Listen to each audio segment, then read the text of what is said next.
imigisha mikeya gusa twaherewe muri Yesu Kristo. Amen. Kuko umugisha wa mbere twahawe ni Kristo. Amen. Undi mugisha twahawe twagasaniriwe muri we. Yego. Twatoranijwe muri we. Amen. Twagizwe abana b'Imana muri we. Amen. Twagiriwe ubuntu muri Yesu Kristo. Amen. Twababaririwe muri we. Twamenyeshejwe iby'ubwiru muri we. Yego. Twahawe umurage muri Yesu Kristo. Amen. Twahawe ibyiringiro muri we. Amen. Twahawe ijambo ry'ukuri muri we. Ikindi kandi twaherewe ikimenyetso cy'umwuka wera muri Kristo Yesu. Amen. Amen. Ni imigisha myinshi, niko n'abarinzi bavuze ngo yafashe imigisha yose. Imigisha y'Imana ibumbira muri Yesu maze aramuduha. Amen. Yesu nta wundi mugisha, ariko ijambo rivuga nta wundi mugisha dufite atari wowe. Yego. Imana ibaho umugisha, Imana iha umugisha umugaragu wayo, tubwira ijambo ryiza ry'umugisha. Kuko ab'Efeso bakundaga ibintu by'imigisha ariko bakayishaka mu buryo butari bwo. Yego. Niyo mpamvu Pawulo yababwiye umugisha uwo ari we, umugisha ababwira imigisha tubonera muri Yesu. Ijambo ry'Imana ribane natwe, kandi ni ukuri umugaragu w'Imana agize neza cyane kutugeza ari ijambo. Yego. Kandi abyumve pe ko ari ijambo ryiza kandi rinejeje imitima yacu. Murakoze mwebwe mwese, tugeze umwanya mwiza wo gusoza. Reka tuze kumva umushumba Pastor Etienne Mutabazi nawe agira icyo atubwiye, hanyuma ni nawe usenga asoza uyu munsi. Hanyuma turaza gukura kuri mute twebwe twese dusuhuzanye. Murakoze cyane. Ubundi ejo mwongere muzaze, tuzaba turi kumwe n'umukozi w'Imana Charles Bihembe, niwe uzatubwira ubutumwa bwiza. Murabona wenda hari ibizahindutseho bitewe n'umukozi w'Imana utuganirije iminsi 2 yagize ikibazo cya network. Wenda nta titwobyizera 100% n'ejo wenda arashobora kugira icyo kibazo. Ariko reka wenda wubwirije undi munsi ntare uzatubwira, ejo azatubwira ubutumwa bwiza. Tuzaba turi kumwe na Charles ariwe mukomeza kwerekeza isengesho. Murakoze cyane, Imana ibaho umugisha. Reka twumve Etienne nawe agira icyo atubwira. Murakoze. Yego. Tugushimire igitondo cyiza, abana umugoroba mwiza duhaye kuba imbere yawe muri iyo audience ikomeye idasanzwe. Aya ni amahirwe twagiriwe twese kuba imbere yawe, kandi tugushimiye Mwami kuvuganya natwe nyuze ku mugaragu wawe Pastor Dieudonné. Tubwiye gutoranywa kwacu, tubwiye wongeye kandi kutubwira bundi bushya Yesu Kristo n'imigisha yose twahaboneye. Uhabwe icyubahiro Mwami. Ndagushimiye Mwami, ndaguhimbaje cyane, urera urakiranuka. Pawulo nawe afatanije n'abera bose kugushima natwe twese ko twaherewe umugisha muri Kristo Yesu. Ntabwo imigisha yacu ibonekera muri Artemi, ntabwo ibonekera muri kiriya kirwamana. Byari byinshi cyane, kandi ubuyobe bwabo babishakiraga aho bitari. Ariko tugushimiye ayo mahirwe twabonye Mwami Imana yacu yo kukumenya, kandi n'ubundi dukomeje kukwinginga ngo utwishure bundi busa.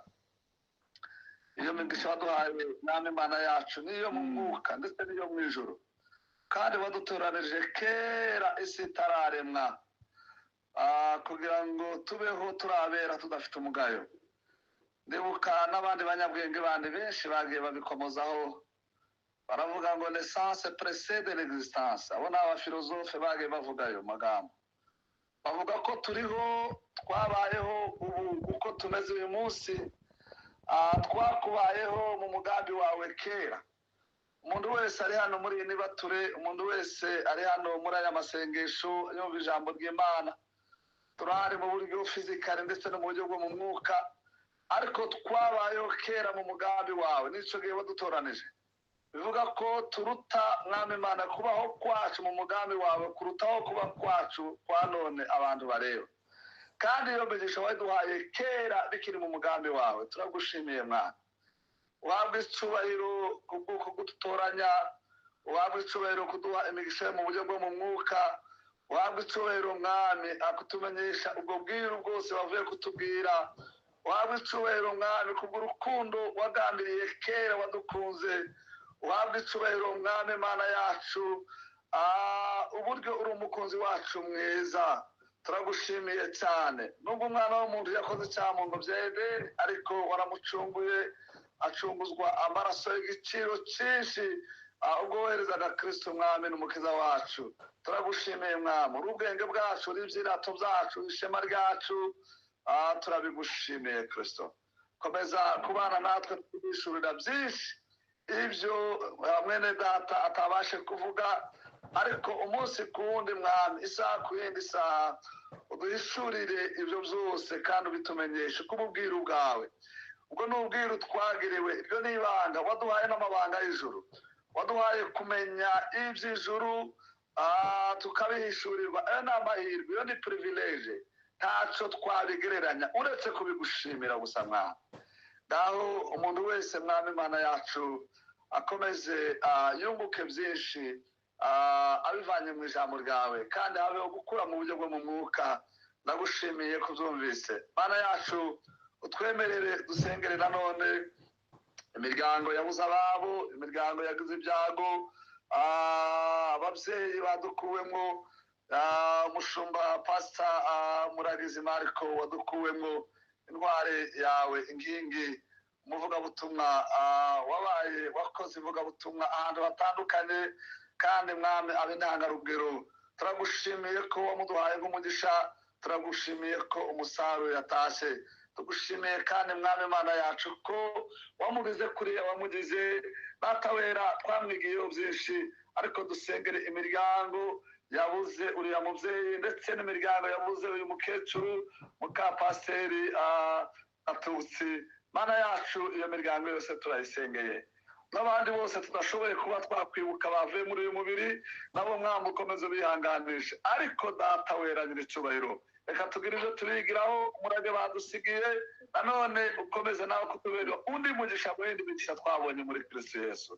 Ndagushimiye data, umugisha mwene data watuyoboreye gahunda, umugisha mwene data watubwirije, umugisha imitima yacu yakira ubutumwa bwiza, kandi na gahunda zindi ziri imbere zose kuko wavuye kuzitubwira mu matangazo, reka zizagende neza. Komeza kubana natwe muri aya materaniro, kandi ukomeze kuduha ibyiza, uduhishurire cyane Kristo umunsi ku wundi, duhishurirwe izo mbaraga z'Imana zahishwe muri Yesu, tuzihishurirwe kugira ngo zibashe kudukuza, zidukeze ku gakiza kuzuye. Ubuntu bw'umwami wacu Yesu Kristo, urukundo rw'Imana Data, kubana no gufashwa no kuvuga n'Umwuka Wera, ukomeze kubana natwe none n'ibihe bidashira, mu izina rya Yesu Kristo, amen.